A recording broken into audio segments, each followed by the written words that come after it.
Hi, welcome everyone. Welcome to the Eastside Freedom Library. Thank you for joining us here today. Whether you're here in person, we have a packed house. And so thanks for folks who are here. And so for folks who are tuning in through our virtual space, you all bring the energy and the spirits of our ancestor to this place for this event. My name is Sagmani Labut.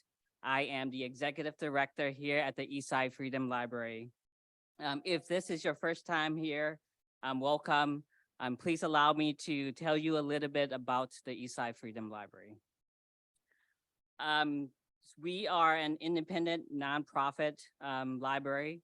Our work is around the intersection of African American history, immigration history, labor history, and social movement. The Eastside Freedom Library's mission is to inspire solidarity, advocate for justice, and work towards equity for all. One way to fulfill this mission is to preserve, promote knowledge about the surrounding community, its histories, residents, and institutions through educational collections and programs like the one we have today. And so for nearly 10 years, we have made this historic Carnegie Library our home. The library has become a beloved institution in this community as a resource, but also as a space where individuals from immigrants and refugee communities, like the one I grew up in, like really called home. And story is a central theme to the work of the Eastside Freedom Library. And the telling and gathering of stories through public programming, performances, and exhibits are just examples of vehicles for us to achieve our mission. Programmings like our labor history reading group, artist working group, and our Eastside housing justice programs really helps us tell stories that is central to our work. And these stories also encourages us to fight for our relatives, friends, and neighbors.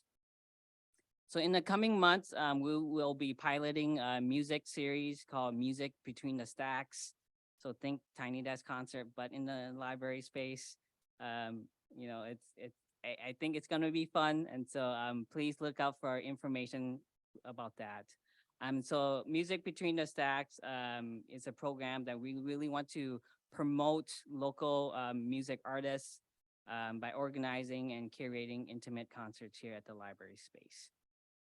Our work is made possible by partners and supporters like the Twin Cities chapter of the Japanese American Citizen League.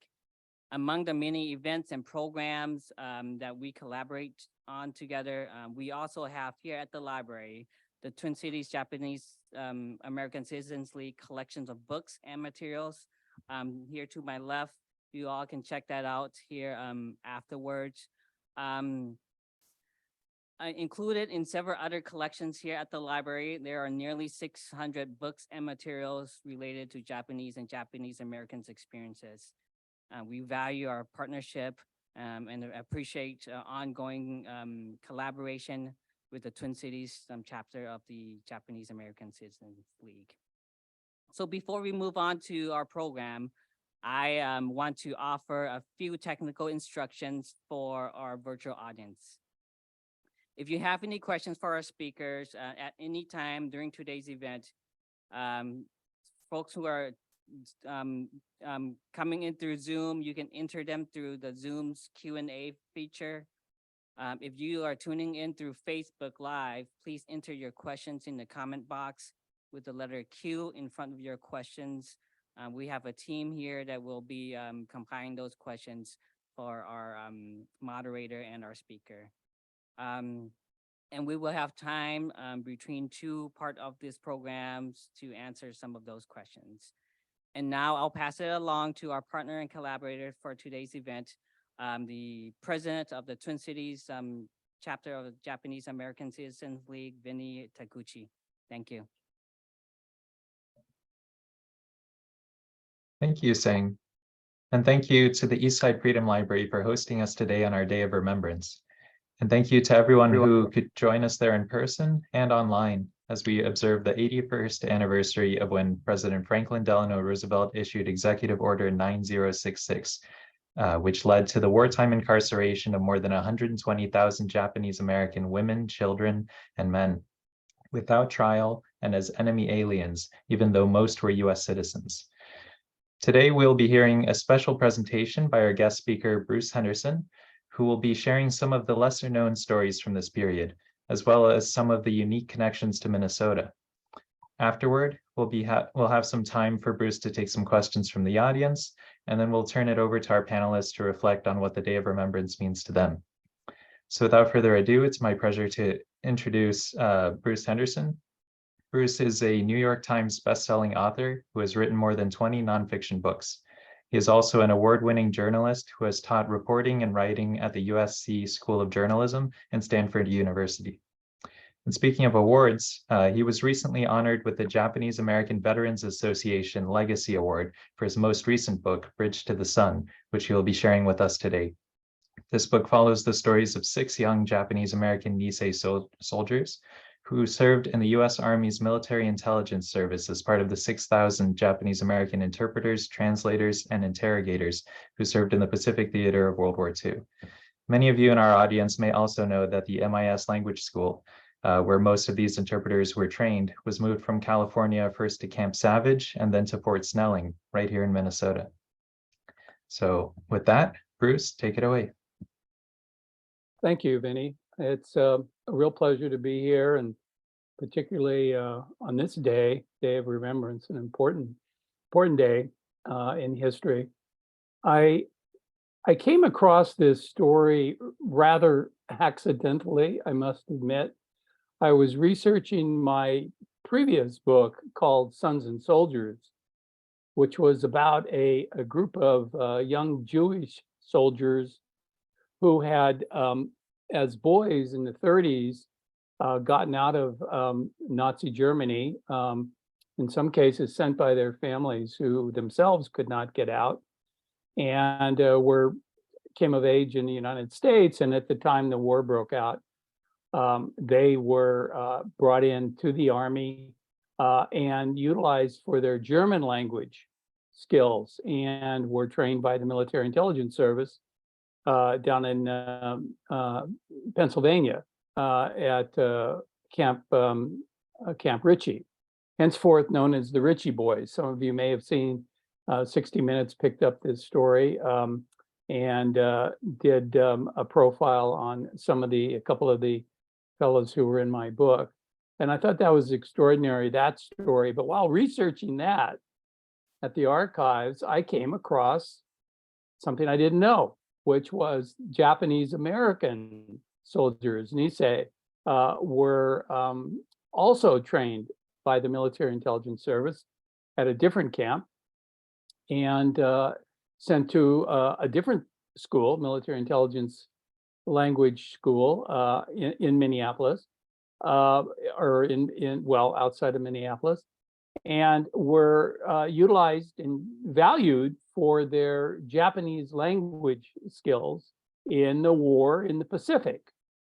And I had done several World War II books already, and including a couple on the Pacific War, and I had no idea that Nisei soldiers were sent to the Pacific. I certainly knew about the story of the 442nd and the courage with which they fought in Europe, and highly decorated. And that story had been told a lot in books and film, but this other story, the MIS in the Pacific, really piqued my interest. And I made a note to myself that when I was finished with my Ritchie Boys book, I would come back and take a look at this. And sure enough, that's what I did. And I wanted to know, what these young men were thinking when they, many of them were actually recruited out of the camps after they had been rounded up with their families and put behind barbed wire and with the gun towers that were, with the guns facing inward, not outward.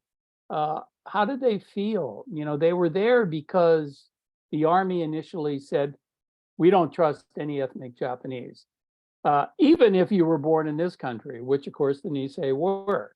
And in fact, I've seen statistics that up to 60% of the 120,000 folks who were in these camps were American citizens, and they were still there with, you know, with their parents and with their families.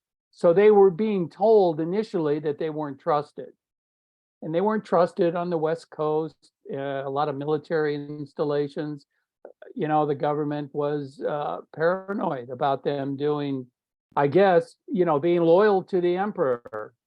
And I should make a note now that there was not a single act of sabotage committed by an ethnic Japanese, American citizen or otherwise, during World War II in the United States. So let's just get that out. But how did they feel? They were thrown in this camp, and suddenly now, a few months into the war, the Army realizes we have troops in the Pacific. We need some interpreters, translators, and interrogators who speak the language, who speak Japanese, to help our troops. Well, where are we going to get them?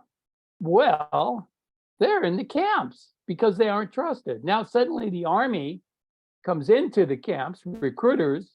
Oh, Uncle Sam needs you now. You know, that was a moment that there could have been an awful lot of bitterness. And I'm not saying there wasn't, but by the thousands, these young Nisei chose another path. They chose to sign up. They chose to volunteer.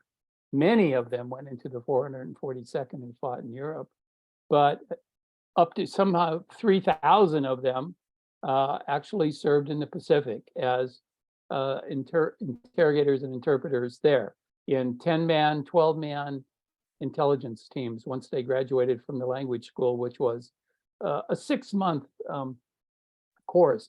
Now, the other interesting thing was that the Army assumed early on that every Nisei was fluent in Japanese.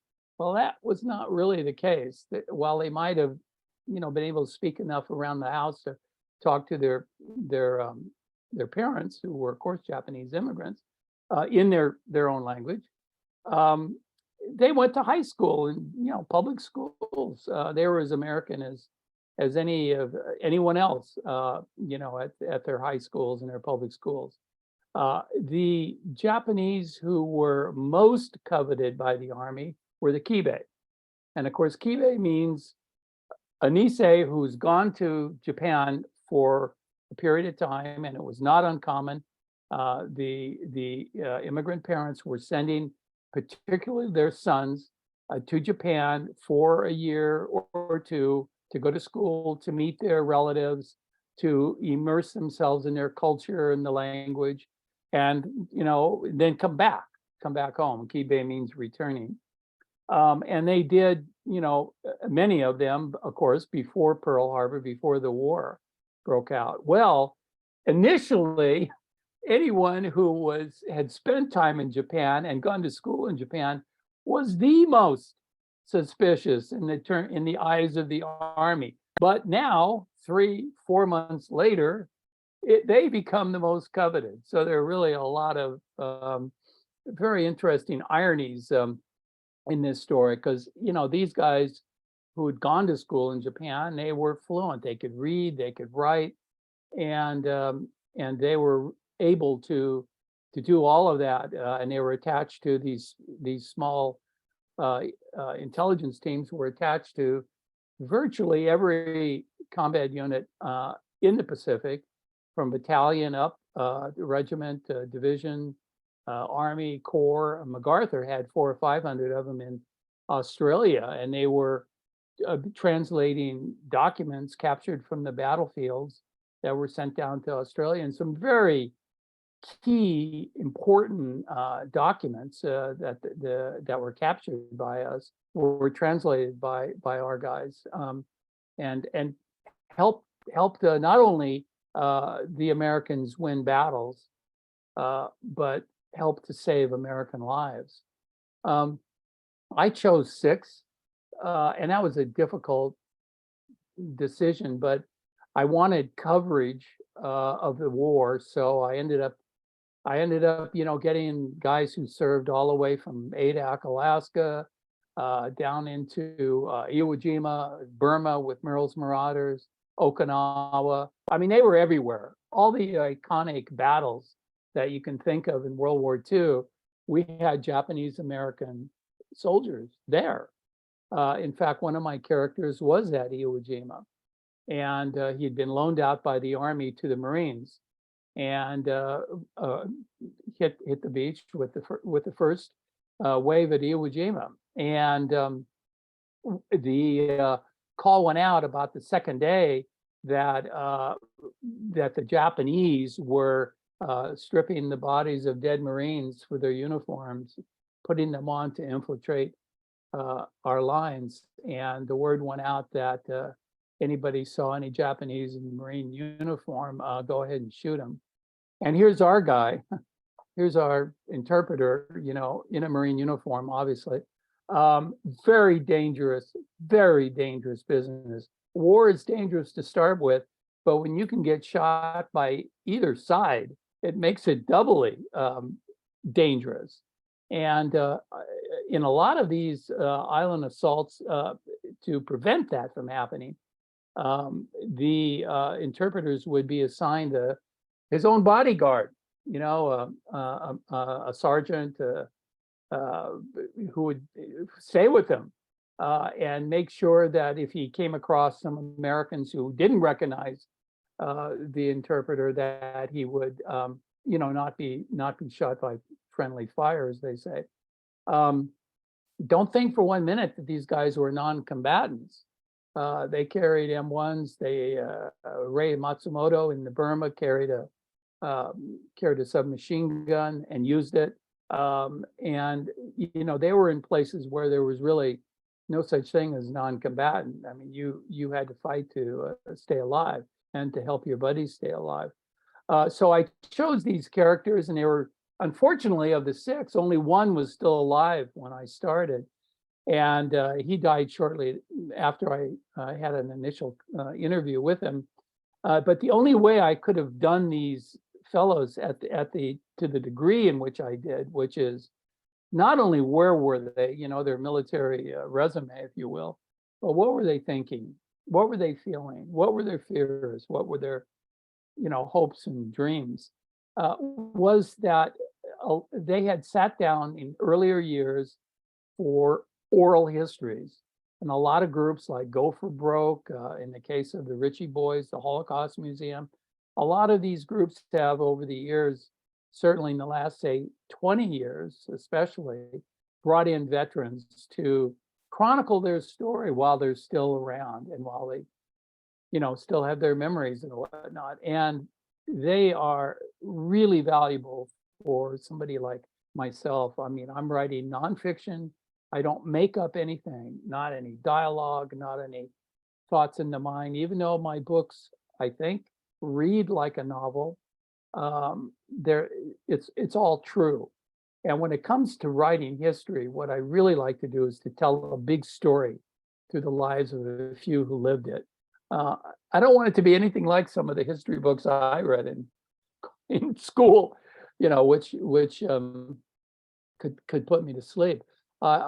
Because history is alive and involved real people, I want the readers to feel like this story is happening right before them, and that this history is not just filled with dry facts, but can be and should be a dramatic page turner. And that's what I hope I've done with these 6 characters.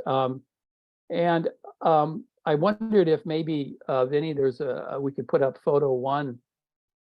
As I said, a lot of these fellows were recruited. This is a picture of a recruiter at one of the camps, giving the oath right there to the volunteers. And this is for MIS, and there was some concern about the Army recruiters being in the camp by some people, of course. And so the Army came up with this great idea that we're going to give him the oath right in the camp. And in the case of a couple of my characters, they explained how they had been taken out the back door at 4 a.m. and hustled out of the camp so there could be no, demonstrations or anything like that. Most of these young men were eager to go. And in fact, they're often were sent off with their parents saying to them, go, America is your country, go defend her. Japan is our country, and we're living with that, but you go because America is your country. And they were sent off with that kind of blessing to make us proud. The kind of training these guys received was, in 6 months, was an amazing course that probably should have and could have lasted 2 years. I mean, they did reading and translation in English. They did military terms, Japanese Army military terms, interrogation and interpretation, how to handle captured documents, what could you say to a prisoner of war and what could you not say? Japanese shorthand, Japanese geography, Higo military lectures, which is the Japanese military terms, American military terms. They had to be able to write reports after they did interrogations or translations that, put all of it in the context of the American military. Radio monitoring, intercepting messages. Then in their spare time would get lectures on Japanese society, history, and politics, all in 6 months. Wow. If they didn't cut the grade, they were sent back to their original units. But many of them did make it out and graduate. The overwhelming percentage did. They took it very seriously and worked very hard and did their homework and did make their parents proud. They went out, 6,000 of them graduated from the military intelligence language school. About 3,000 went into the Pacific, and the rest were in the States or came kind of a little bit later toward the end of the war and ended up being involved in the administration of the occupation in Japan. They were very valuable there, if you can imagine. I mean, Americans are now occupying Japan, and they needed a lot of language capability there to deal with the local governors and various people. What about I'm going to tell you about one of my guys, Kazu Komodo. We have a picture of him, number 3, if you can get it, Vinny. Or yeah, okay, here he is. Well, obviously, he's in the hospital here, and the reason he's in the hospital is he was the very first. This is a distinction. I guess he probably would just as soon have passed. And this is the one fellow who I did get to meet shortly before his death. He was the first Nisei wounded in World War II. And in fact, this happened even before the 442nd went over to Europe. He was shot in the knee in the Solomons at New Georgia Island and was evac to a military hospital in Fiji, which is where he is here, recovering. Now, I'm not sure how many of you history buffs can recognize the lady who's shaking hands with him, but it's Eleanor Roosevelt, and she was on a tour of military hospitals in the South Pacific. And she came into his ward, and the young doctor made a point of bringing her over and introducing him to Kazu Komodo and said, he's one of our interpreters out here, and they're doing a great job. And so you can see how beaming he is. He's happy to see her. However, a few moments after this picture was taken, Kazu decided that he had something to get off his chest. And he said, Mrs. Roosevelt, I just want to tell you that, my family is back in a camp in Arizona, behind barbed wire, and they've, been taken from their home, and my parents and my brothers and sisters, and I'm out here getting shot at, and it just isn't fair. It's a bum deal. And she nodded and said, yes, I understand. And, I will pass your feelings on to the president as if you didn't already know. But then later, Kazu said he was rather ashamed that he did that, that he challenged the first lady like he did. But he felt that he should. He ended up going to a hospital in the States for 30 days, still recovering, and then he got leave to go and visit his family in the camp in Arizona. And on his way there, taking the train and the bus, he got off the bus one town early and stopped at a grocery store. He heard that they weren't getting a lot of fresh meat and some, a lot of, there were shortages in the camp. So he wanted to take in some groceries. So he went into this grocery, went to the back where the butcher was, and he started picking out these cuts of meat he wanted to buy. And the butcher looked over at him and said, "We don't sell to no Japs." And Kimono said, "I'm not a Jap, I'm an American. And in fact, I'm a veteran." And the butcher looks over and sees him in uniform, and he has his medals, his Purple Heart, which he got for being wounded in combat. And as if he saw that for the first time, the butcher said, all right, what is it you want? But here is this guy who, even after he's fought and been wounded, and he comes home, there's another war that he's fighting. There's really two wars, one against the enemy and one against racism here. And so then there's another photo. Go to the next photo after this, which I think is, yeah. So this is the same trip, and this is Komodo, and that's his little brother, sitting there on his lap. And Komodo is showing him his Purple Heart. So, it's with, again, great pride that he went and did what he did. And by the way, Komodo could have stayed home the rest of the time after being wounded, but volunteered to go back to the Pacific and went back and was in charge of his own 10-man intelligence team in Burma and China. Extraordinary man and service, and they all were like that. Another one, Takahiro Higa, was Okinawan, and he was born in Hawaii, but his parents took him to Okinawa at an young age, and he went to school there. Well, in Okinawa, they speak Japanese as well as the local dialect. So when he came back to Hawaii as a teenager and finished high school there, and the war broke out, he was of value because he could speak both Japanese and Okinawan. And he was ready to volunteer. He was actually recruited for the MIS. His worry was, please, there's a lot of places to fight in the Pacific. I hope that I don't have to go to Okinawa. Well, of course, you'll understand the armies had other ideas, and because he could speak Japanese as well as Okinawa, he became part of what was really the last major invasion of the Pacific War, Okinawa. And when he landed there, he was very, again, concerned that he would, have to shoot anybody. Maybe he would find see a classmate, or he didn't want, to have to, face off against his cousins or anything like that. Well, almost immediately he saved a life, an old grandmother and a little girl, by convincing them in their local dialect to come out of a ditch where some soldiers were ready to shoot them.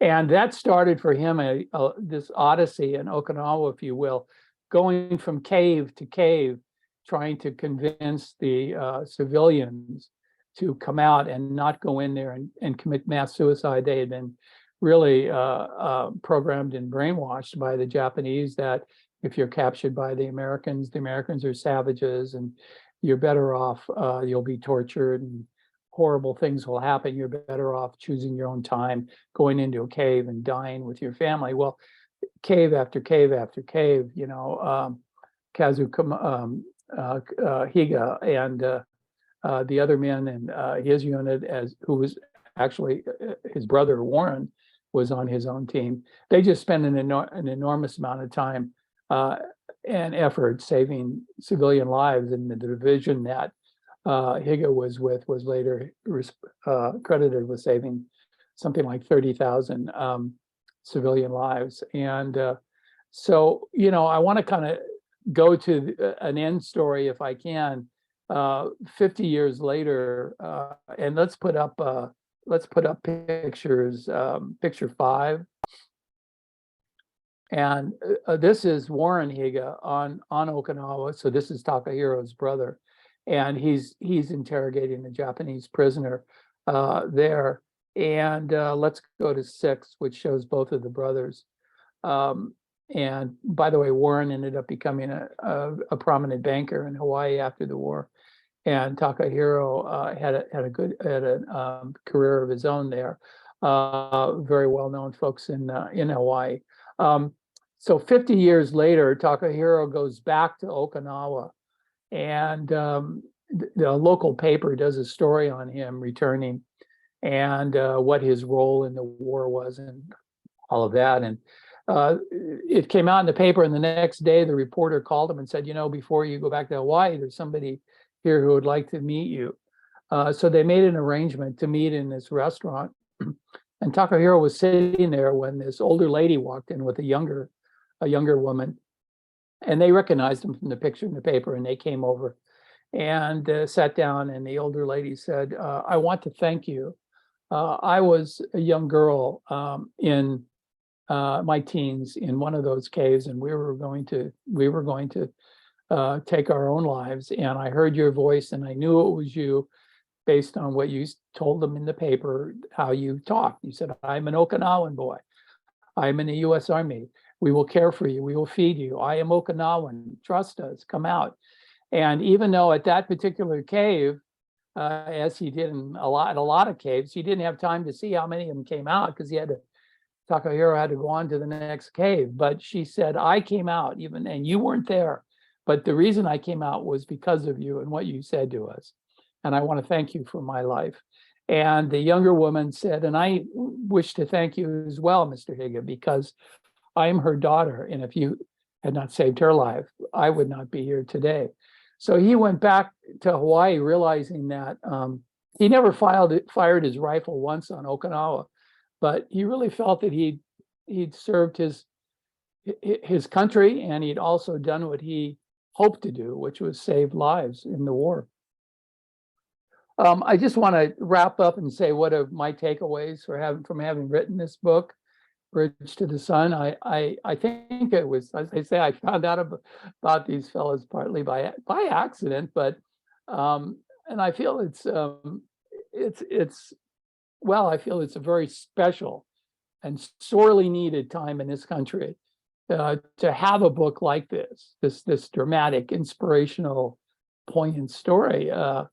You know, Japanese Americans with ancestral ties to a nation that we were at war with and distrusted for that reason became huge assets to our military, you know, because they knew the enemy better than anyone and were highly motivated to defeat them. And in an America that to this day too often prejudges people based on race, ethnicity, this is really a timeless message of courage and true patriotism that should not be forgotten. And it was really my honor to write about them. Thank you. I'll take any questions too.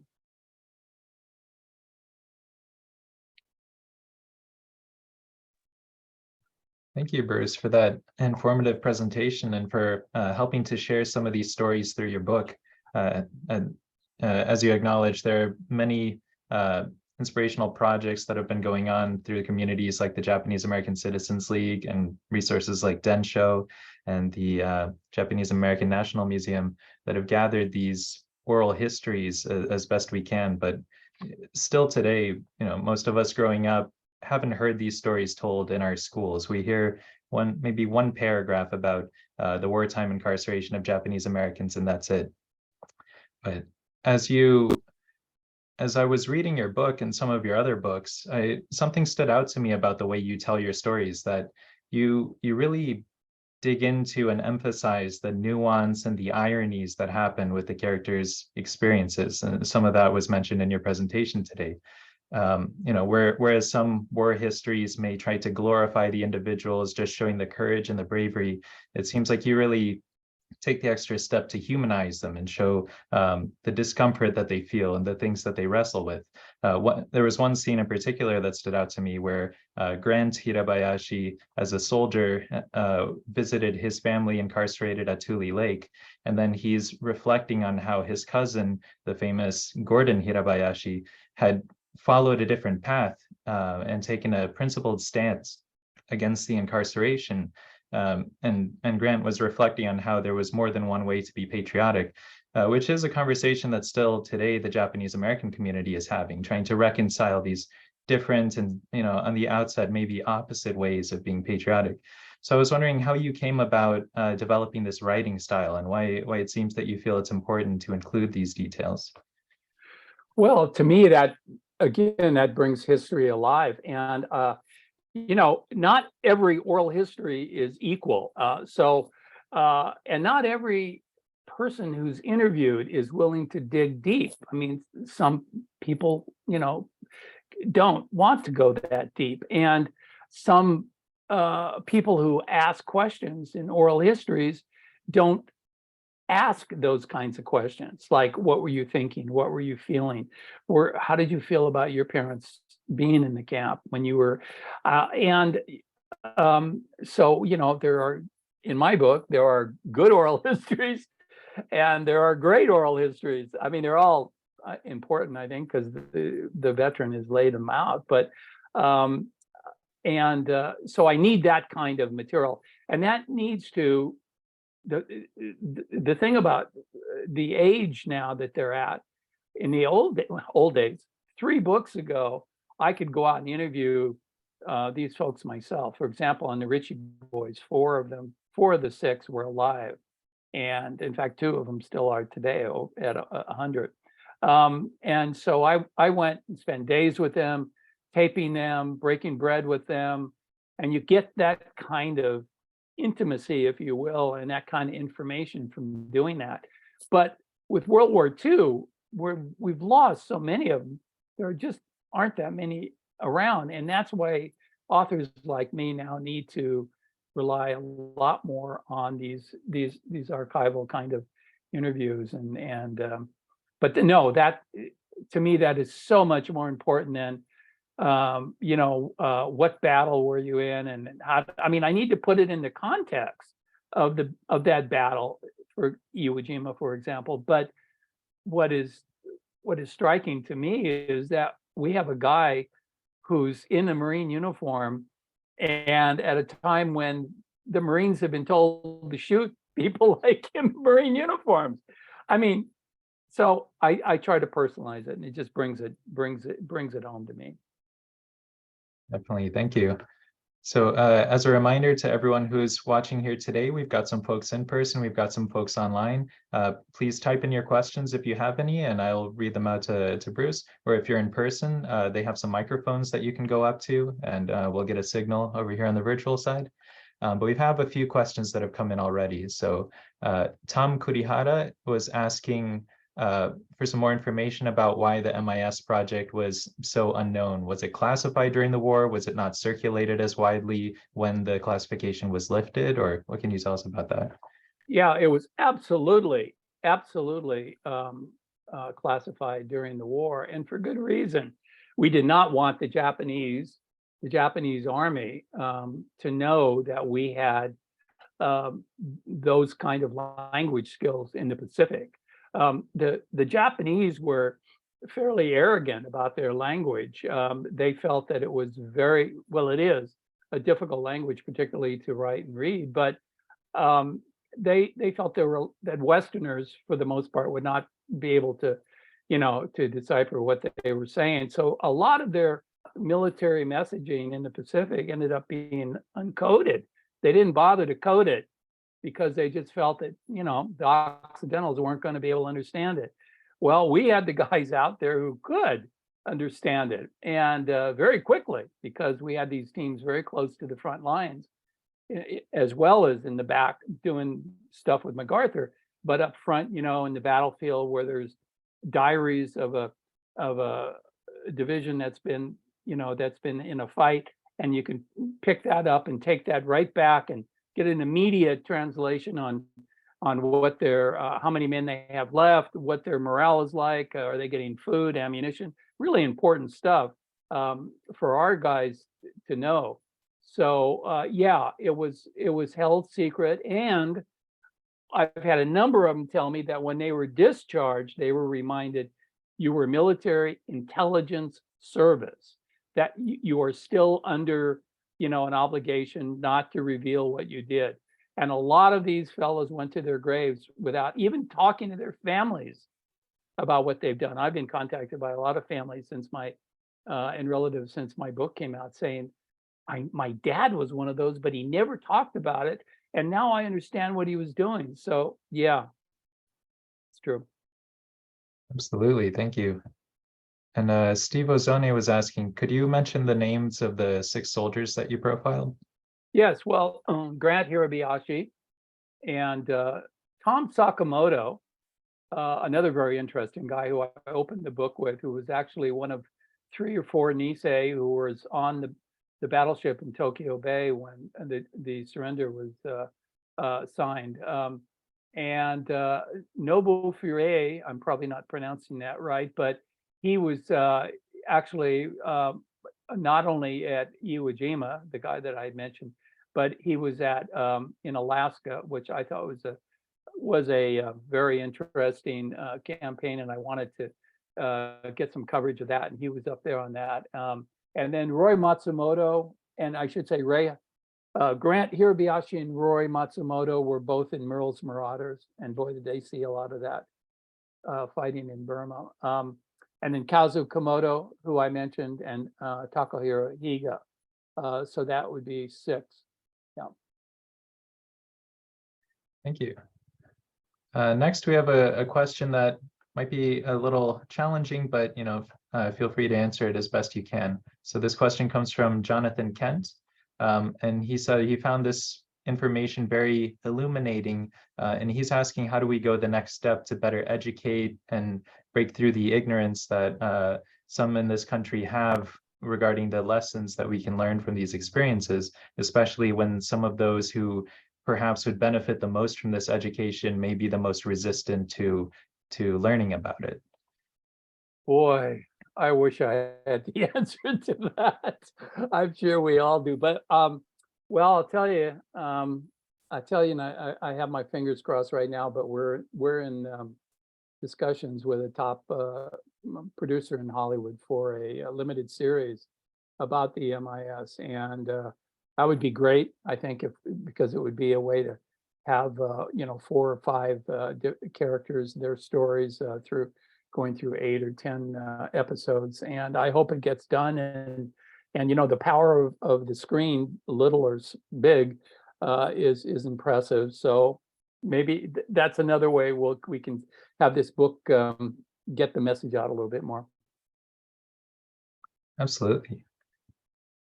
We've got another reminder here. If anyone in person would like to ask a question, be happy to take that.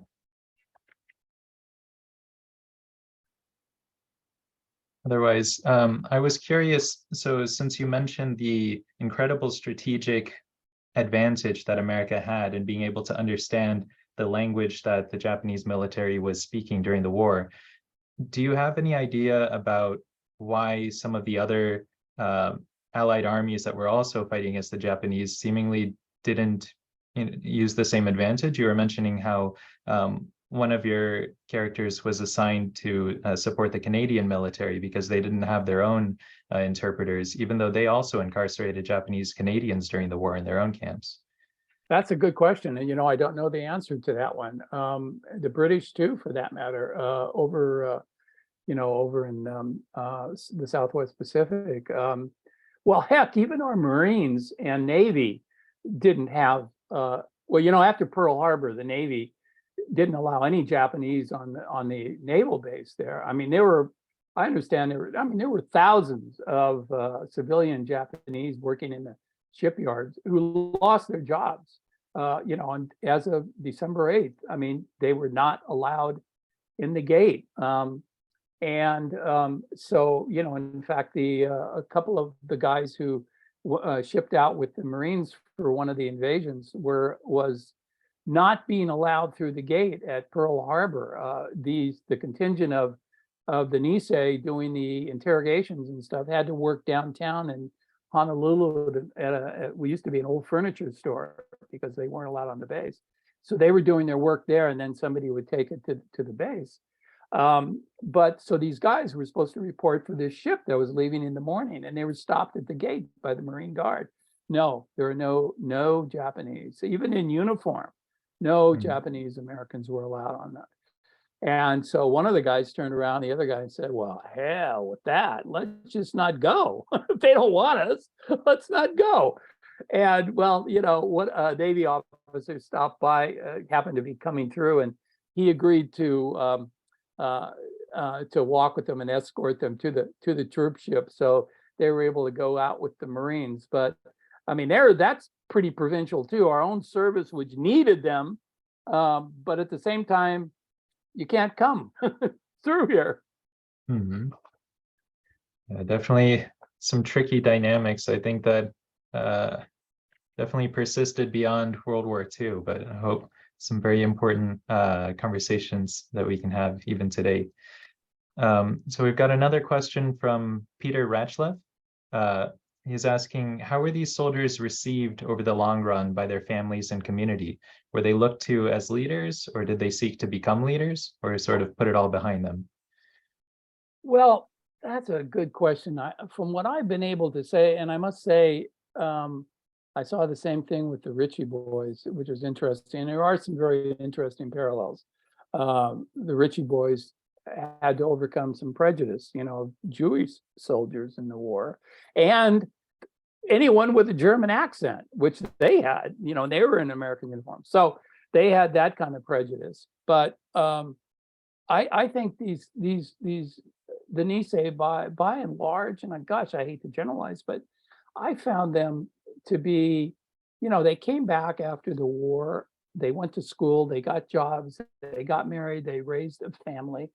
And by and large, I mean, and they're not the types to go down, they weren't right after the war to go down to the Vets Hall every, Thursday night and drink beer with the guys. I mean, we just fought a war with Japan, and they might not have been all that welcome, but they're also pretty humble guys, and they weren't going to go down and strut their stuff anywhere. And I think that they just had a quiet sense of who they were, that they had done their job, and it was a job, and they did it, and they were proud that they did it, and they did it for their country and their loved ones. And they knew the sooner the war was over, the sooner their families would be able to get out of the camp and maybe go back to some kind of, something that they had like at home before the war. And so they needed to do that. And I think, yeah.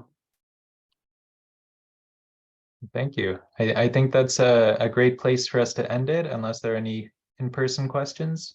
Otherwise, I want to thank you, Bruce, for your time here today, for doing this incredible work to tell the stories of our community. And we hope to continue hearing from that. I also know that you weren't able to make the trip out to Minnesota this time to visit Camp Savage and Fort Snelling, but hopefully we'll be able to host you when you come in the future. Thank you. So at this time, I'll pass it back over to the Eastside Freedom Library team. Thank you, Bennett.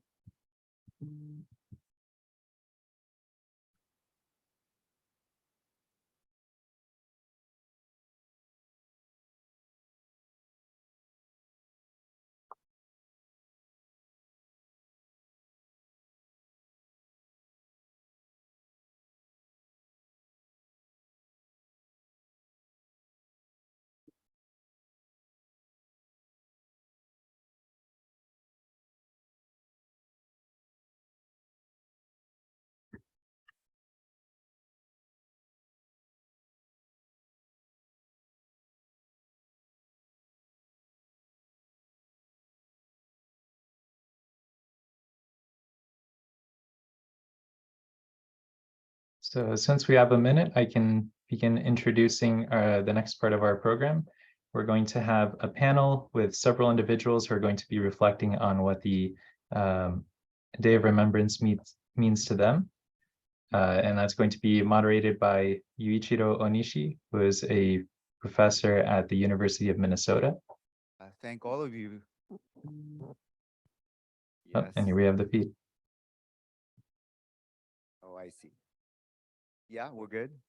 Yes, I actually want to thank all the Eastside Freedom Library staff members, Sang Many, executive director, but the staff here, collaborators who, it's not easy to put together an event like this. It's a lot of coordination online, in person like this, to making sure everyone's wearing masks, and then always collaborating with us.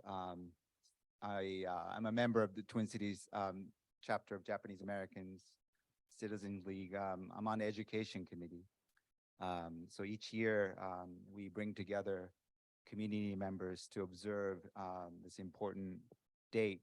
Well, today's not February 19th, but the day that really catalyzed the massive forced removal and incarceration, mass incarceration of Japanese Americans. Over 120,000 Japanese Americans were sent to different sites of detention and camps run by the US government when soon after President Franklin Roosevelt issued Executive Order 9066. So here today we have a great panelist, and we're gonna have a discussion for about 30 minutes, reflecting on the meaning and significance of this particular moment, and watershed moment, certainly in US history, but also to think beyond the past, to meditate on ongoing legacy. So that's the agenda for a panel discussion. But before we start, I do want to introduce myself and the fellow panelists. My name is Yuichiro Onishi. I teach in the Department of African American and African Studies, and also Asian American Studies program at the University of Minnesota, Twin Cities. I've been here in Minnesota for a while, graduate from Macalester College back in the 90s, taught in New York City for a little bit, then came back in early 2000. We'll talk more about how each panelist connects with the history of displacement and incarceration.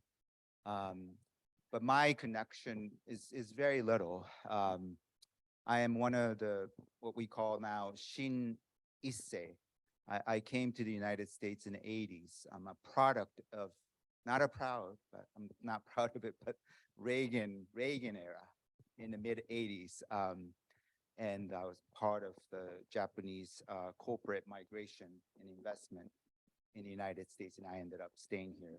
But anyway, what I would do now is to, and I might talk about a little bit, how might I connect to this history, but in a different way.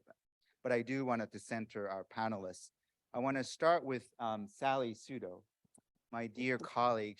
She's been, in many ways, my role model in all things related to educational justice. She's been a long time important kind of anchor for the Japanese American community here in the Twin Cities. She's born in Seattle, and you'll hear more about her experience, but as a child, she was in prison. Again, when for 3.5 years when Roosevelt issued Executive Order 9066. She grew up in Seattle, then upon being removed from her home in Seattle and then sent to camp, she stayed there for 3.5 years, and eventually after the war, the whole family resettled here in the Twin Cities in August 1945. Her brother in particular, is connected to Bruce's talk, was stationed at Fort Snelling in the military intelligence service language school. So you will hear more from Sally. To my right, Sam Many Laboud, Executive Director of the East Side Freedom Library. He's been in his position for now, what? It's my 6 months, 6 months. fairly new. Yes, he and he and I have worked together also at the University of Minnesota at the Immigration History Research Center. He has been over 20 years experience as a program strategist, working in community engaged programs and projects, including those in public history, strategic planning, and civic engagement. To the right of Sally is Ryan Sudo. He's our vice president of the Twin Cities chapter of the Japanese American Citizens League. Through JACL, he works to connect the history of Japanese Americans incarceration with contemporary social justice issues. I didn't get to get more details about your background, where you work, but maybe you can say a little bit more about the work that you do. And then finally, at the end of the stage, Samantha Sensor Mura is a newly elected member of the Minnesota House of Representatives for 63A district. It's actually my neighborhood. She just started her tenure a little over a month ago. She's been also in the forefront of educational justice, not just here in Minnesota, but also in California for many years as an educator and a community leader. Previously, before being elected, she was executive director of 826 MSP, a nonprofit after-school program. So now that I've set the stage, I want to ask a series of questions, maybe 3 questions to reflect on the importance of this day. I want to start with Sally. Your bio touched on a little bit about your own experience living through this incredibly sort of a traumatic, but incredibly sort of watershed moment. And you were a little girl as you lived through it, born in, I believe, 1935. Yes. So you would have been 7 years old. 6 years old, yes. 6 years old. So as a actual historical sort of a actor living through, if you can just briefly kind of explore, share with us your connection, but also your experience of displacement and incarceration. And certainly you can also talk about other members of your family as well as you witness what they went through. Yeah. Being only 6 years old at the time, I really didn't fully understand what was happening to our family. I knew that my parents were very concerned after Pearl Harbor was bombed. They wondered what was going to happen, but their attitude really was more or less, well, you know, especially my father, he had been in this country since 1899, a long time. And, you know, he was a law-abiding, legal immigrant. My mother, having come in 1918, also had lived here for decades. And all of us children, they had 10 children. We were all born in Seattle, Washington. And so their attitude was more or less, well, you know, we've been here a long time. Our children are American citizens. I mean, really, what can happen to us kind of attitude. But there were rumors going around in our community. And right after Pearl Harbor, my father's cousin, who actually had a law degree from the University of Washington, but because he could not practice law because he was not a citizen, that's a whole nother story. You know, Asians were not allowed to become naturalized citizens until 1952. So all these years they were living here as legal immigrants. And my father's cousin was arrested by the FBI. So my parents were concerned, you know, what had he done? This happened within 48 hours of Pearl Harbor. And because he couldn't practice law, he had become a strawberry farmer. And he was had his strawberry farm on Bremerton, Washington. And when the FBI came to all of our homes looking for what they considered contraband, they found dynamite on his property, which made him suspicious. Well, you know, why did this farmer have dynamite? Really very innocent reasons, right? To get rid of the tree stumps on his land. But they took him away. His family had no idea where he had been taken. They didn't hear from him for weeks and months.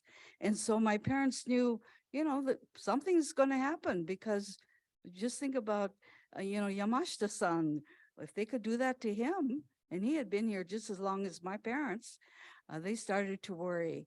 And then we saw notices going up in our neighborhood that we were living in a military zone, and the military had been put in charge, and it was the military that was going to decide what would happen to us. And then, you know, after the FBI had come to all of our homes and taken away what they considered contraband, which were things like our cameras, binoculars that we might have had, or telescopes, or you know, shortwave radio, you know, that many of our parents had because they liked to listen to the news in the Japanese language because they were not fluent in English. You know, they took things like that away. And these notices also told us that we were going to be moved out of this area because we were in a military zone. But we weren't told when we were going to move, how much time we were going to have, where we were going to be taken, or any of that. But gradually, area by area, people were rounded up, sent on buses, and first we were put into a temporary prison camp at the fairgrounds in Puyallup, Washington. And there we lived. Our family had sort of a prefab kind of temporary building that had been put up on the parking lot. These buildings were just set right on the ground. And you know, in Seattle, it rains a lot. And over the summer, the boards would shrink and all this mud would come up through the cracks in the boards on the floor. Each building was divided into 6 rooms. We were given one of those rooms. Now I'm talking about a family of 12 people, you know, so it was just nothing but beds.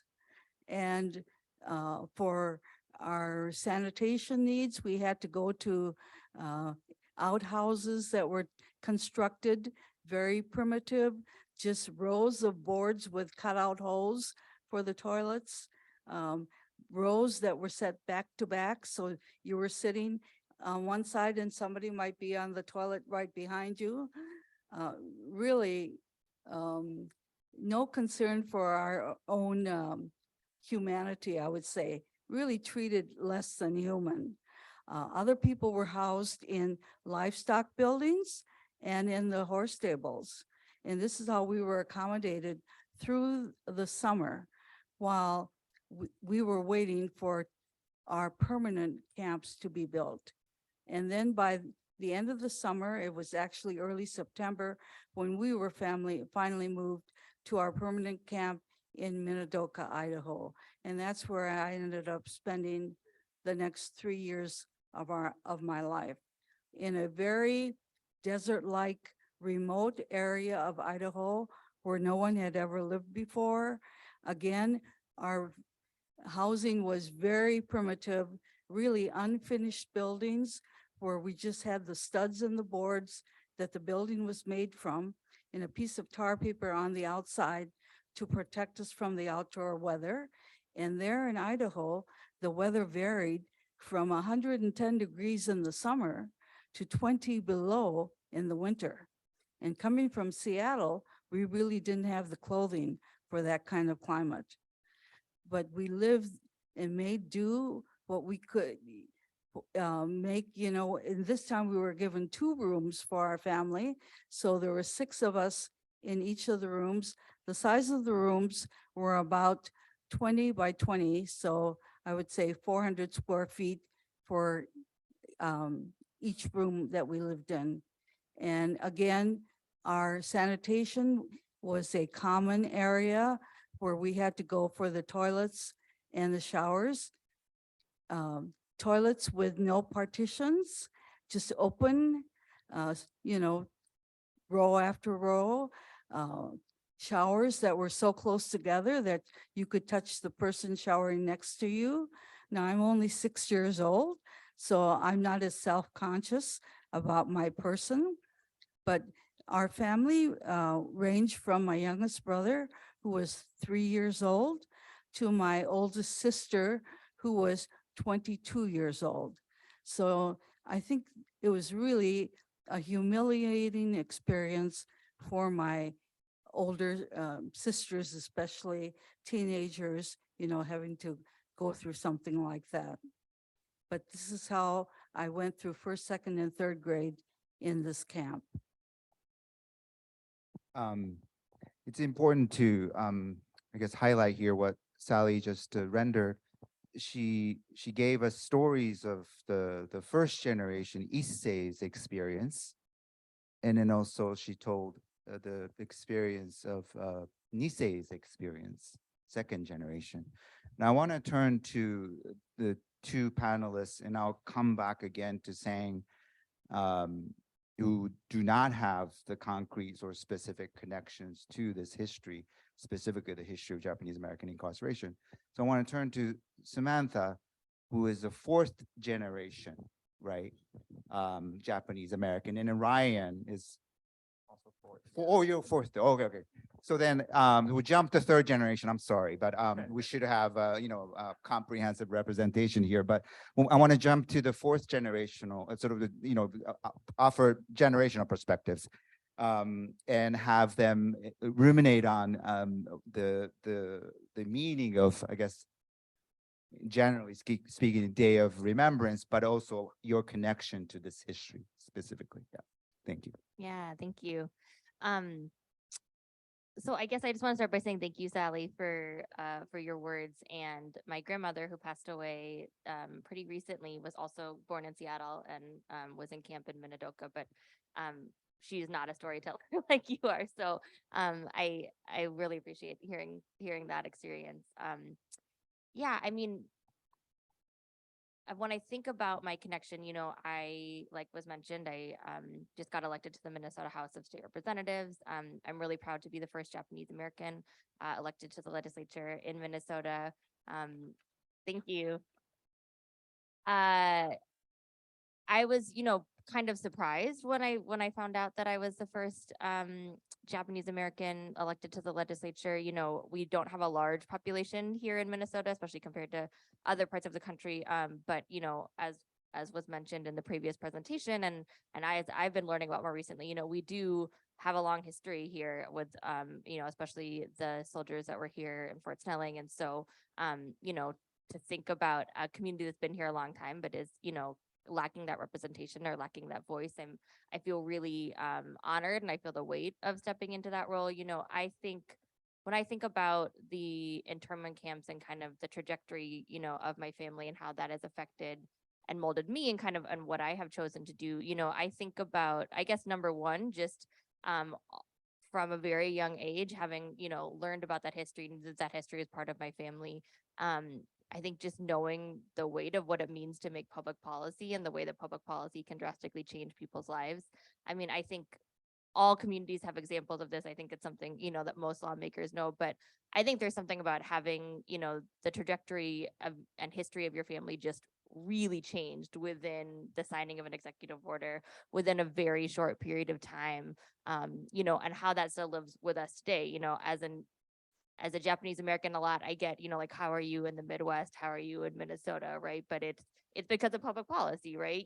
that the Japanese Americans were moved from the West Coast, and many of them, like my family and like others, didn't want to go back to the West Coast. I think about what stories that we heard from my grandparents just about the businesses and the way that their, families were starting to develop some economic, strength, and how that was just really rapidly taken away. And it makes me think a lot about, the importance of history and understanding and knowing history.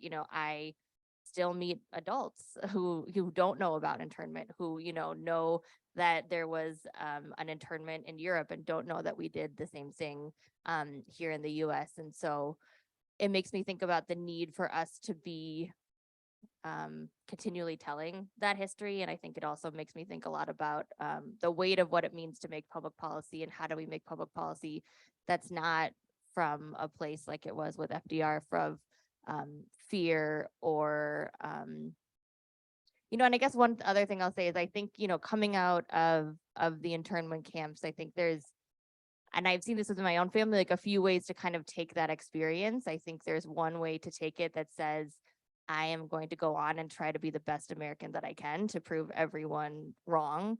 And I think I've seen, especially, my grandparents really try to do that. And I've also seen how painful that still is. And so I think you can either say, I'm going to try to just be the best American I can, or you can say, I'm going to change the idea of what it means to be an American. And I think that's the work that I'm interested in doing. Hi, everyone. So I'll just give some brief reflections. I think I'm very lucky to have my grandmother sitting next to me who's so willing to speak about these experiences. There were 120,000 plus lives and stories that were incarcerated. And I think in my dad's generation, in my generation, there's kind of this unspoken pain associated with that, something that we don't take enough time to think about or process. If anybody has a 6-year-old in their life, thinking about a 6-year-old being imprisoned and removed from their home and forced to live in these conditions.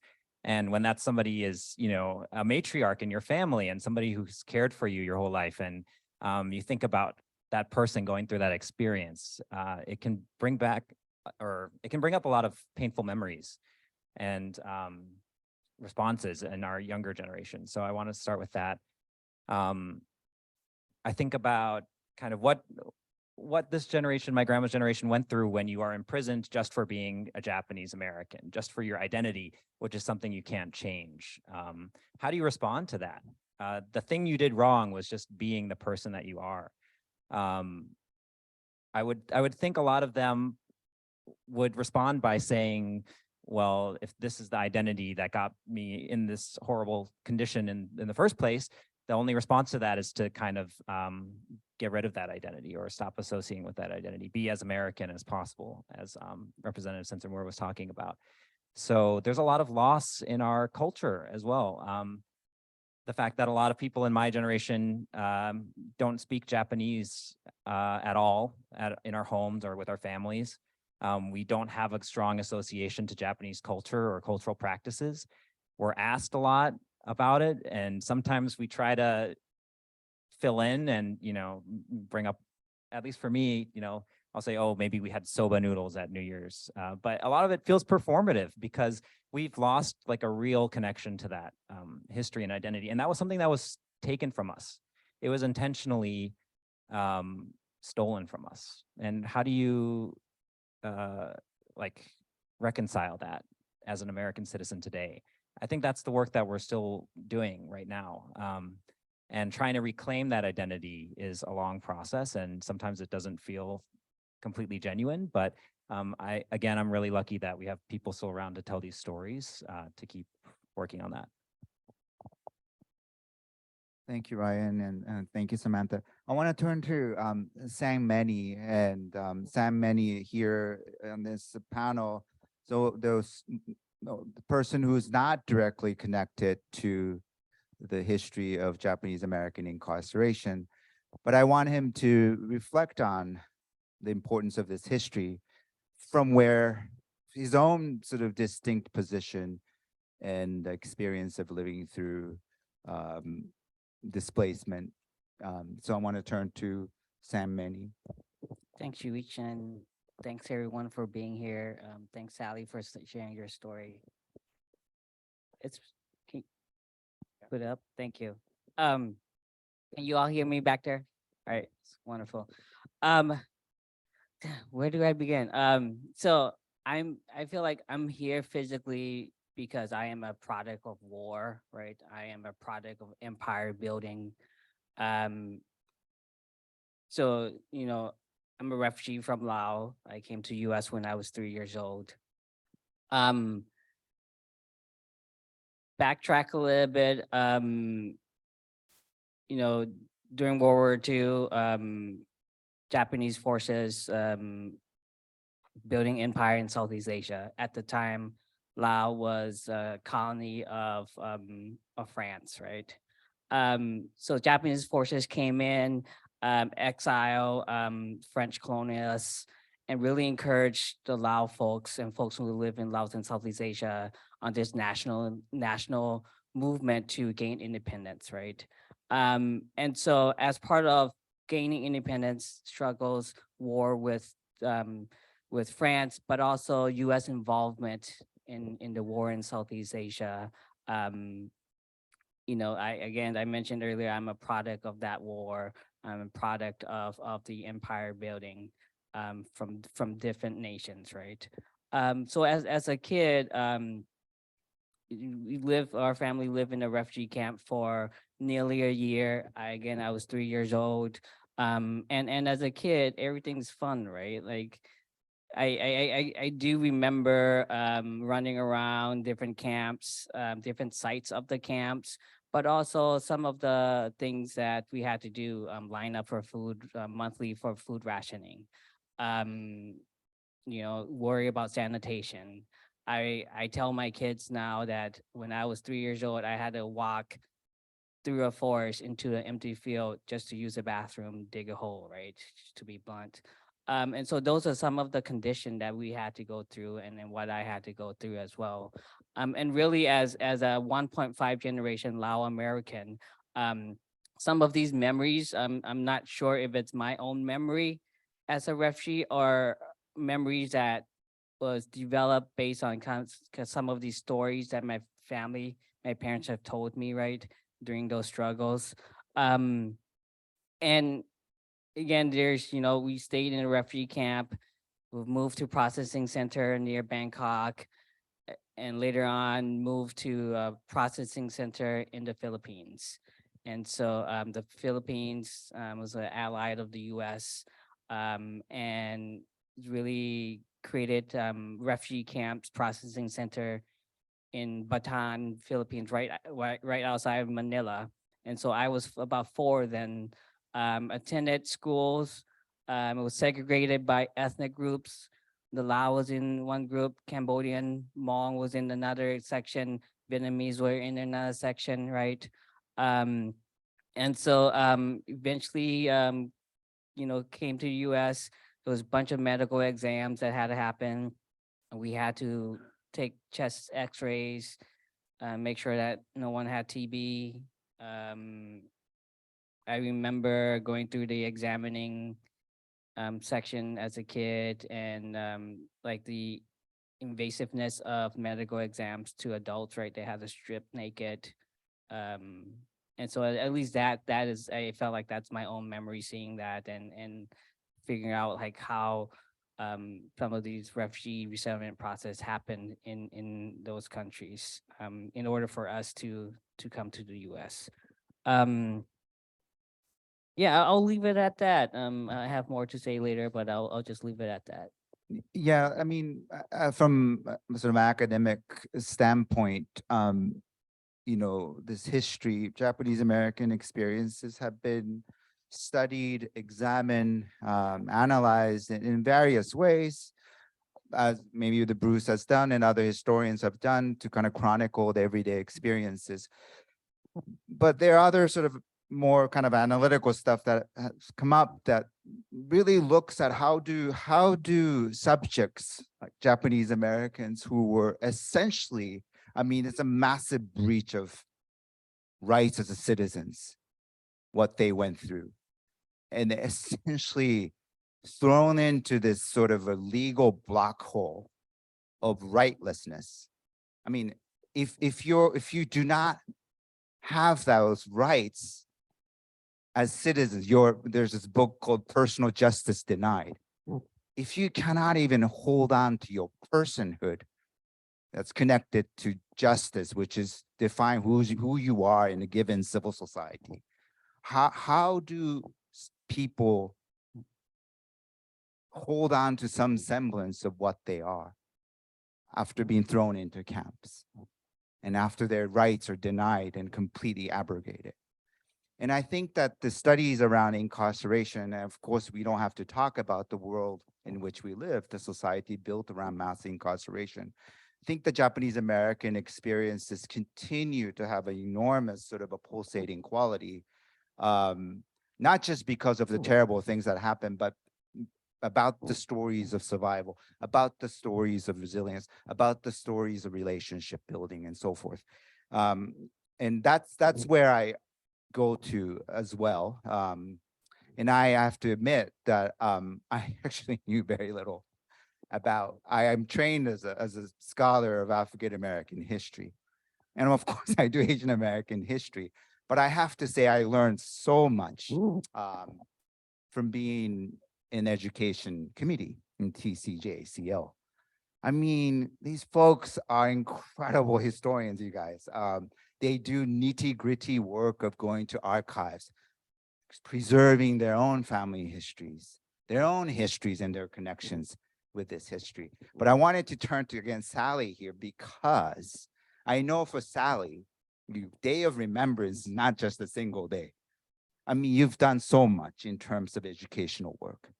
And I wanted to hear from you. What was it like, as you come to maturity and adulthood, knowing what you went through and a massive absence and erasure of Japanese American experience locally, but in the national consciousness as well. What has been your experience like as an advocate, as an educator? In what ways have you made an interventions to raise awareness for all of us? Right. Well, mostly after retiring from public school teaching, I started speaking to schools and community groups about our World War II history. The first group I went to was a classroom of 8th graders. And as I told my story, one of the students said, "That didn't happen in America. I never read about that." So I thought, okay, we really need to educate the public. So I really have spent the last 25 years or so speaking to a lot of schools, community groups, senior groups about my experience. And I'm finding that for the most part, people in the Midwest especially do not have that much knowledge about this whole period in history.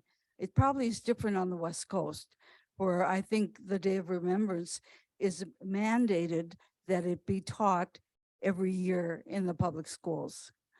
But here you get very little of it.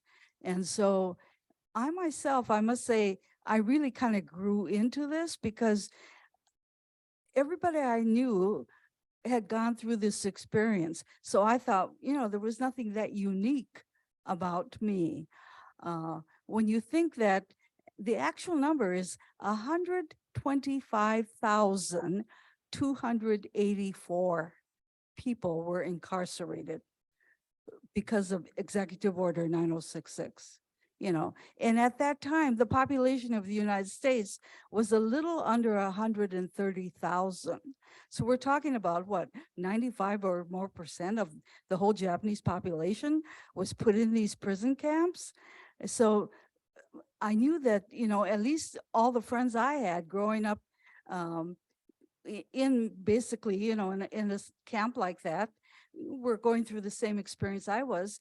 And then coming out here to Minnesota and being the only Japanese person in my school, all the way from elementary through high school, kind of put a different perspective on things.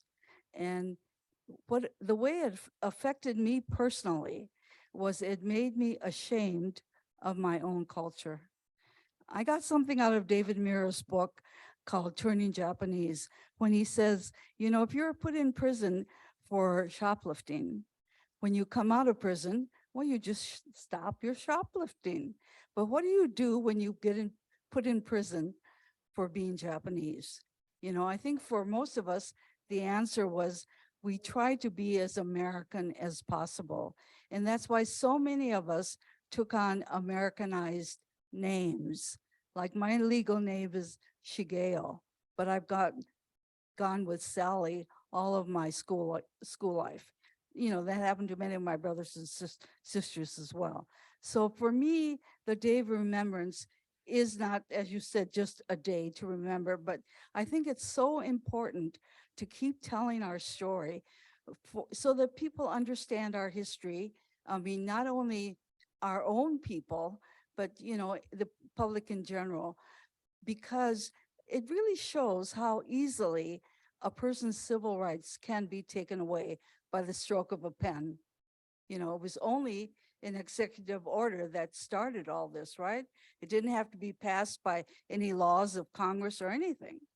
So I think that is an important point.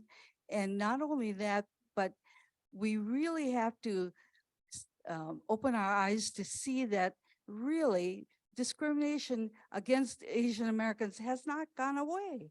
You know, think about the rise in discrimination since the pandemic. I think Ryan told me it's gone up like over 300% according to the studies they've done.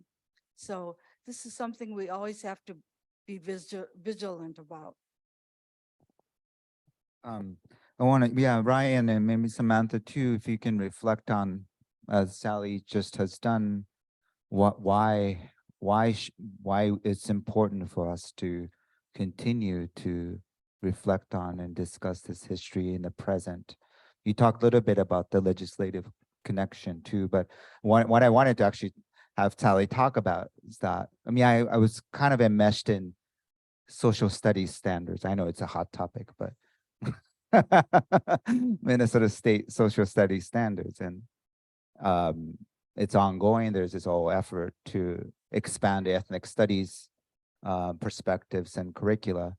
But I know many of you, some of the members of JACL, but Sally you, and others, maybe Karen, you were part of it too, Cheryl, Carolyn, I mean, push for revision of social studies standards, Minnesota.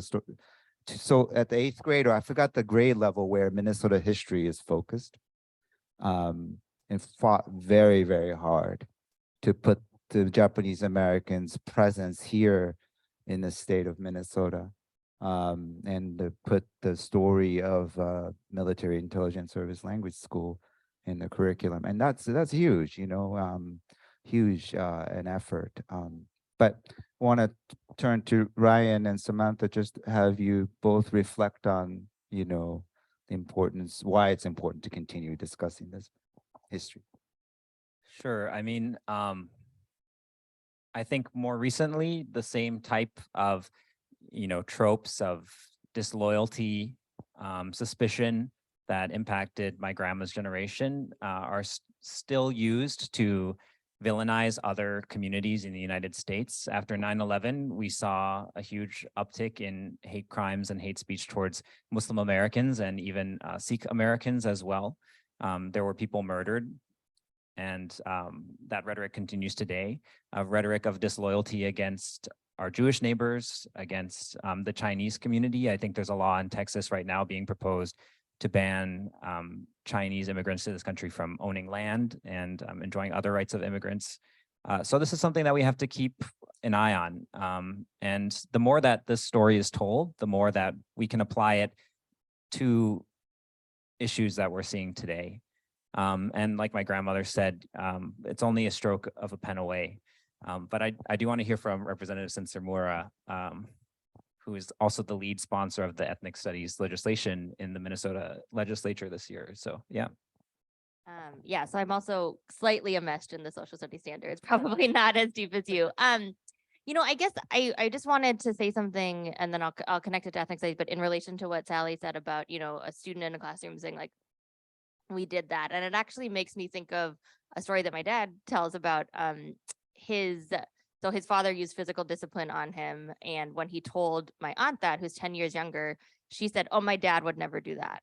And I think the story you tell about the student in the classroom is kind of the reaction that we hear a lot. My country would never do that, right? My country would never do that. And And I think it's really important for everyone, especially someone who's maybe had a different experience, had a less abusive relationship with their country, to really, reckon with that. And I think, something that is kind of unique about the Japanese experience in this country is that, we know the government did something wrong, to our families, and the government has actually admitted that, right, through reparations. I think that's a really unique experience. And there are so many other communities who hold that idea of the government can be wrong. The government can make wrong decisions. Any indigenous person in this country who lives on land that was stolen from their community is born knowing that, right? But we know that there's a lot of people who are still really blind to that fact. And so many communities have not ever gotten that acknowledgement from the government, and so I think the uniqueness of the Japanese American community as being one of the only communities that has gotten reparations, and I have talked to Japanese Americans who've, said that the money is something, right? I mean, I think the money, is a recognition that there was an economic stealing from communities, right? And that needs to be repaid. But I also think that there's something really powerful about the message from the government of saying this was wrong, and so I think about how we can, continue to also tell that story as we support other communities in their struggle for reparations. I think that's a place where we don't want to be the model minority, right? We want to say you did this and you should do this about many other events in this country. And I guess, to the ethnic studies piece, yeah, I'm really honored to be the lead sponsor for that piece of legislation, which would make ethnic studies a graduation requirement for all students in the state of Minnesota. And there's been a lot of work about, changing our curriculum, making sure that we are, teaching honest and accurate versions of history. And, we talk about this as being important for a couple reasons. I mean, one is that all students deserve to see themselves in the curriculum. If you are a Japanese American student and you're learning about World War II and you learn about the bombing of Pearl Harbor and you learn about Japanese as the enemy, and you don't hear anything about your family's story, what does that mean for you to see yourself kind of in the history of America? But we also know that all young people benefit when they have honest and accurate versions of history. And I think, that's the message that we are continually trying to talk about, because, we have a lot of people in our state who really want to regulate that history, to say that just lives over here. That's not American history. That's not US history. But we know that it is, right? That story is essential to this country and to our understanding of this country. And I think it's education that all young people should be entitled to. Well, thank you. Sam, I wanted to turn to you just to also briefly, if you can reflect on why it's important for us to continue discussing and reflecting on this history after 81 years now. But if you have any thoughts. Yeah. Hey, it's really against that argument that if you don't talk about it, it will go away, right? And so I think it's really important for us to really recognize what happened, to also recognize the stories and experience of folks. And so that presently, but also future generation, we would know about all that stuff. And so I think really for me, I mean, I grew up in California in the 80s and 90s, and I didn't learn anything right through the schools. It was not until I moved to Minnesota in high school when I had to do a book report and chose Farewell from Manzanar. I really connected with that book. I mean, it was 97. I really connected with that book because reading from a child's perspective really made me think of my own experience in a refugee camp, right? I can see the imagery behind what happened to the individual and family in that book, but also living in tents, right? Living in the middle of nowhere, barracks, long line for food. That was really my connection to that. And I would say that it really encouraged me to study ethnic studies in college. I mean, and even in college, I didn't really learn about the internment of Japanese Americans until I took an ethnic studies course, right? And went on from, studying Southeast Asian studies, history, but also the role of, the refugee resettlement, right? I really find that the experiences of Southeast Asian refugees, particularly when Vietnamese refugees was airlifted, came to the US in the early 1975, they were put in essentially refugee camps in the US, right? There was 9 different centers in the US. Camp Pendleton in California was one of them, where Vietnamese refugees were put in tents and barracks, unsanitary conditions before the US government figured out what a refugee resettlement process looked like. And really at that time, the US then signed the UN resolution on the definition of refugees, right? It was not until 1980 that the US government passed the 1980 Refugee Act that they were systematized ways in processing and working with refugees. And so I find parallel between Japanese American internment experience and Southeast Asian refugees in that way. And which is really important for us to really talk about that, right? And how do we re-examine US policies, right? How do we decolonize our own stories, right? And so, for example, when I talk about conflicts in Southeast Asia, I don't call it the secret war, mainly because when you call it a secret war, it's really from one perspective, right? From the US perspective, it really ignored the complexity of what happened in Southeast Asia, in Laos. And so it's important for us to do that, but also continue to do archival research and do oral history and talk to some of our elders and making sure that their stories are being told. Okay. Looking at the time, 4:37. Okay. Yeah, we should turn to our audience members. We have about 15 minutes, something like that. And then, oh yeah, I always forget this.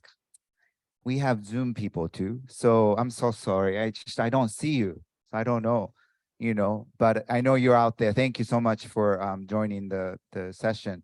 So let's Clarence, let's start with, oh gosh, okay. My God, you guys have advanced to a new era. It wasn't like this when I used to be on the board. Okay, there's these two. Okay. Okay, so are there any mechanisms? Oh yeah, okay, this might be. I don't know how. I actually don't know how to answer any of these questions. Are there any mechanism in place? This is from Kim Fackler. There any mechanism in place to prevent a similar executive order from being created again? The Muslim bans, it seems like a long time ago, but it's people are still traumatized by the Trump administration and Muslim bans. What stood out to me, though, was that people came out, took to the streets. You know what I mean? That was really great. Of course, that didn't happen for Japanese Americans, then. But that, to me, was a striking difference. But anyway, the question, are there any mechanism in place to prevent a similar executive order from being created again? Any thoughts?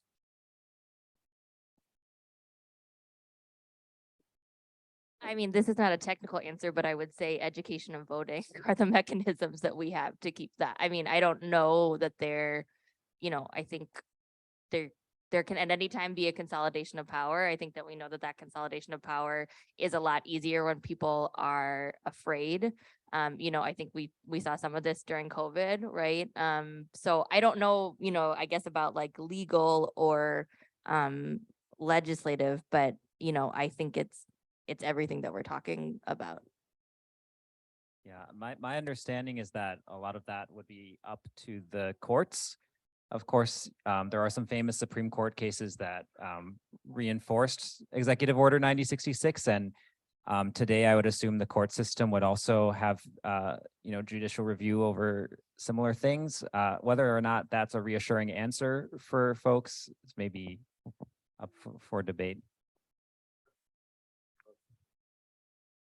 So David Moore up in the front says it was never ruled unconstitutional. Yeah. The law has, so Judge Jamie Cork in the back, the law has not been overturned. All right, thank you. How about any questions from the room here in person audience?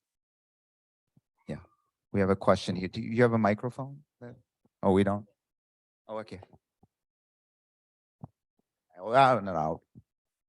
I just want to thank everybody on the panel for what they've done today and over the past number of years, particularly for Sally. And I put out a warning that this is not over. Just this last week in Florida, DeSantis passed a bill that basically puts you out of business if you look at the fine lines of it, the way I understand it. And that's a warning to all of us. And we all have to always be on the lookout for people that are trying to take away rights in our country. And I'm going to drop this one on Samantha. Was it a question or a warning?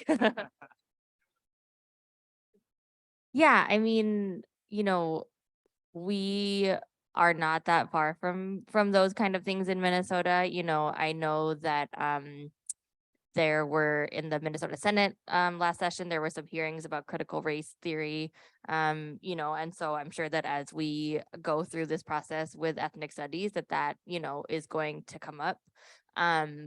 Obviously, we have a different political dynamic. We have a trifecta of Democratic leadership in Minnesota, so I don't feel immediately scared about that, but it is something that could definitely happen. You know, I think the best thing that I can say for how we can kind of work with folks who think like that, who, you know, want to put in laws that would ban the teaching of history, want to put in laws that would, you know, make our communities and make our young people especially less safe, is I think we just have to continually remind, especially legislators who are not from the Twin Cities, who think of their districts as representing a Minnesota that really never was, right? But a Minnesota in their mind is oftentimes just showing them the demographics of who actually lives in their district. You know, in Minnesota, the school districts that have the highest percentage of students that are English language learners are Worthington and Faribault. They're not Minneapolis, they're not St. Paul, right? And so sometimes it's really just trying to get people to reckon with the reality of what actually is. But I think as our state changes, as the demographics of our state changes, we're going to see some really scary things happen. I mean, I think about, you know, 2016 in St. Cloud, there was, I think it was at the city council level, there were individuals that were trying to essentially, for them, it wasn't a Muslim ban, it was really get a Somali ban for their city. And we're trying to petition their local leaders to, you know, to stop Somali immigration to their city. So it is something, you know, that we've seen here in Minnesota. I think it's something that we need to be vigilant about. Other questions or thoughts? So I have another one, but it's actually going back to Samantha again, but okay, great.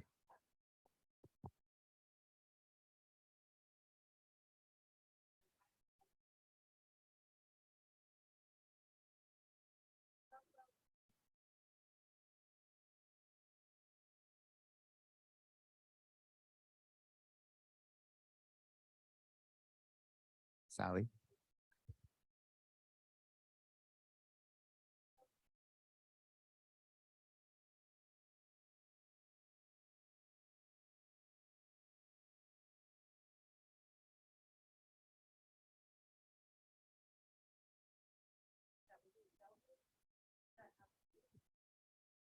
Yeah, so the question is, what's your name?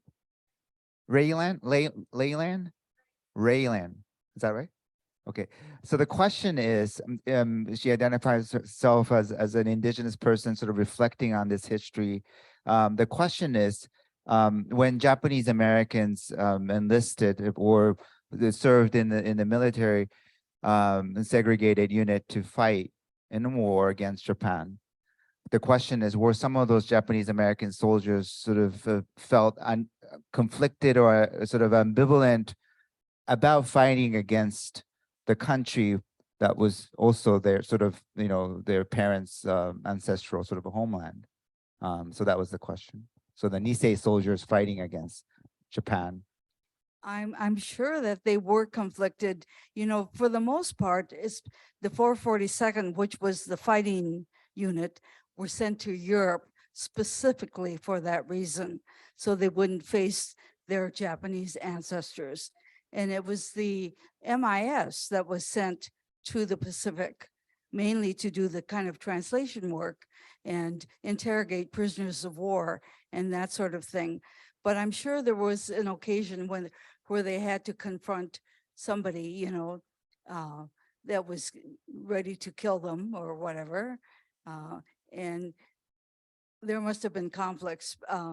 I just know of stories where people who were serving in the MIS for the first time were meeting some of their Japanese relatives, from having to go there to serve. So I don't have a good answer for you, but I'm sure there was conflict within themselves, having to face, their own people and possibly have to kill them. There were cases of dissent within camps.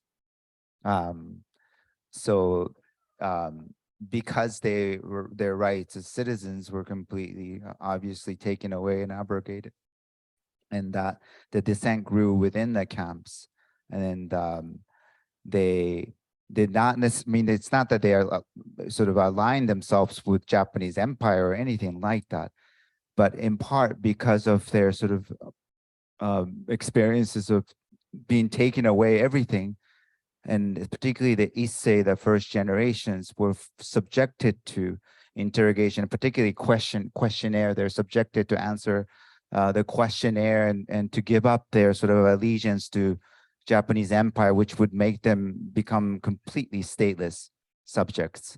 So out of that kind of experiences of wrestling with their own future, some of them really sort of made a decision to return to the to Japan. So the policy of repatriation kicked in, and even U.S. Congress, I believe in 1944, passed the Denaturalization Act to facilitate the Japanese immigrant, the first generation, and as well as the Nisei too, but repatriation to Japan.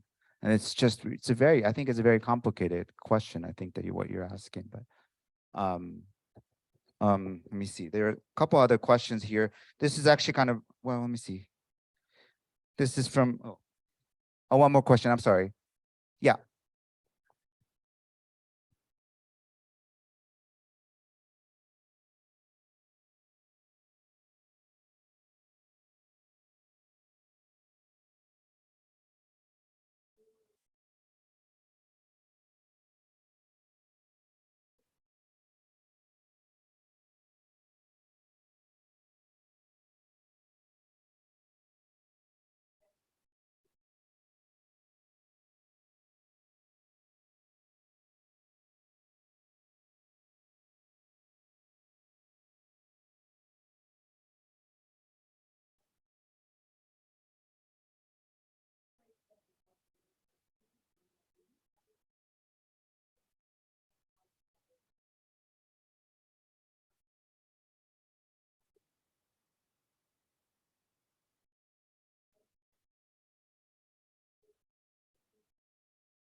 So the comment, I'm sorry, what's your name? Jamie? Jamie's comment is actually really kind of, again, very eye-opening. I never knew anything about this, but so Japanese Americans who were incarcerated here in the United States, upon being released from the camps, were actually sent to Latin South America. Do you know where, like Peru, or where? Do you know? Yeah. So I'm not as familiar with any who were sent back to Latin America, but I know that during the war, there were Latin American Japanese communities. You have to remember, as Japanese immigrants were coming to the United States, they were also going to Brazil, going to Peru, going to other countries, some in Mexico. During the war, the government of, I believe, mostly Peru and maybe some other Latin American countries sent their incarcerated Japanese Peruvians, Japanese Latin Americans, and sent them to the United States to be incarcerated in the United States as well. Those individuals, the Japanese Latin Americans, were never paid reparations like American citizens like my grandma were. I don't know as much of the story about what happened to those families afterwards, but thank you so much for bringing up those stories.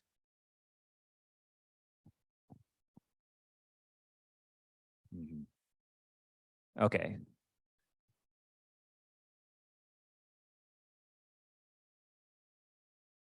Wow. Yeah. Yeah. So Judge Cork just said that there were some who were incarcerated that had never been to Latin America that were sent by the United States government to Latin America after the incarceration. Yeah, absolutely. And she worked a lot on that work while doing civil rights work with the JACL. So thank you so much for that comment. And Wow. yeah, we don't want to leave behind or forget or not mention any of these communities. Thank you so much. Right. Absolutely. Right. What time is it? 4:50. I want to go back to the Zoom participants so that I don't alienate them. I do have a question from here. Steve is putting several questions. This is Sally, question to you. Okay. What are your feelings about Mike Masaoka encouraging people to comply with the government regarding incarceration, even though he and his family were not? Yeah, what are your thoughts about Mike Masaoka? Okay, well, I do know that he himself was never put in one of American concentration camps because I believe he lived in Utah, am I correct? Salt Lake City or whatever. So he was not in the zone of those of us that were removed from our homes. And yet he became kind of a spokesperson for the Japanese American Citizens League and urged us to just go along with what the government was asking us to do. Don't make any waves, prove our loyalty to this country in that way. I just want to say probably it was easier for him to say that, not being a victim of having been imprisoned himself.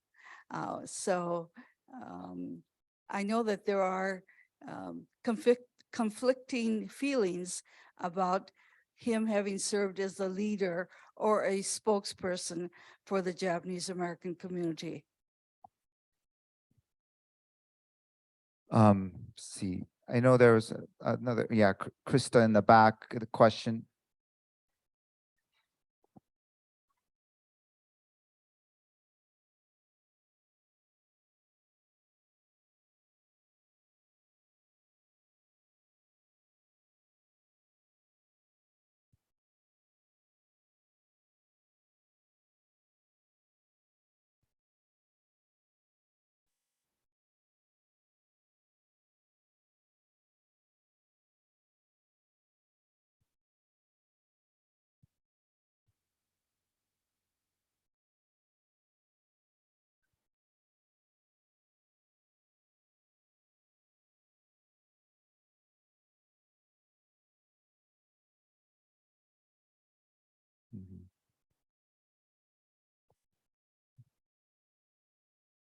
Yeah, so the comment is that the Japanese Americans who resided in Alaska were also rounded up and then sent to detention centers and camps, and then later on they were able to receive reparations.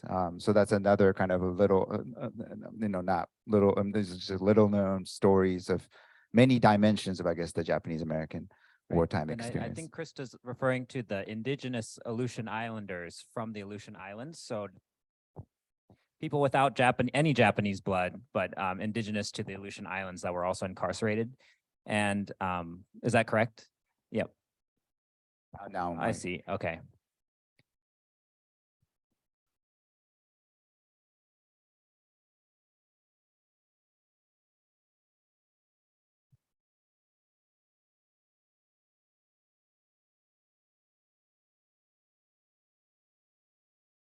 Okay, yeah. So just confirming. Thank you. That portion. Yep.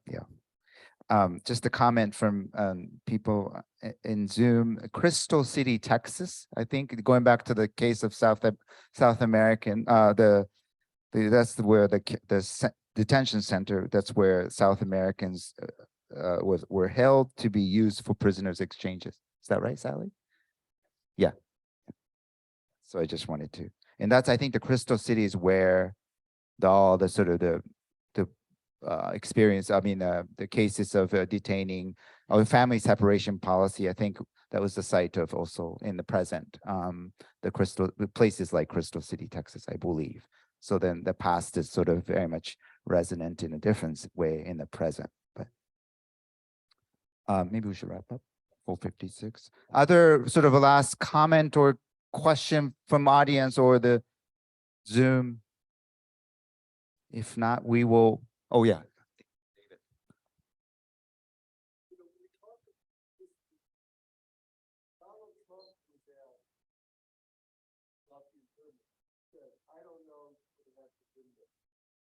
Which means that Trump did not know that the United States government had apologized to the Japanese American community and admitted that the real reason for the camps for racism, wartime hysteria, and the failure of leadership, and not military necessity. And what Trump also did not know was that this legal researcher, Peter Irons, discovered that the FBI had determined that the Japanese American community was not a military threat, but lied to the public. And the Solicitor General lied in the Supreme Court about that. So Trump, as President of the United States, used the internment. Many of his minions talked about the internment as precedent for the Muslim ban. So this is why this history is so important. And Trump didn't even know that Ronald Reagan, the arch Republican, had signed that apology, saying there was no military necessity for interning the Japanese Americans. So that's what the ignorance of history does.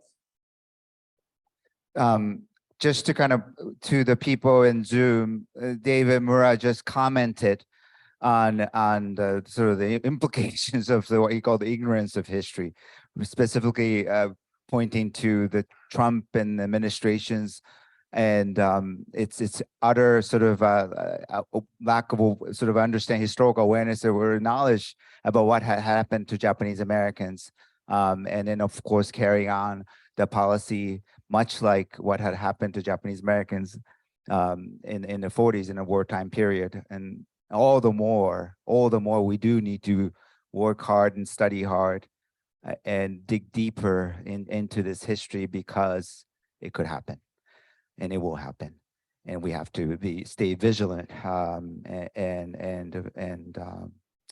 and really not to let the tragedy of democracy to happen as in the past. But I want to thank everyone, also those in Zoom, for joining us and staying here until 5 p.m.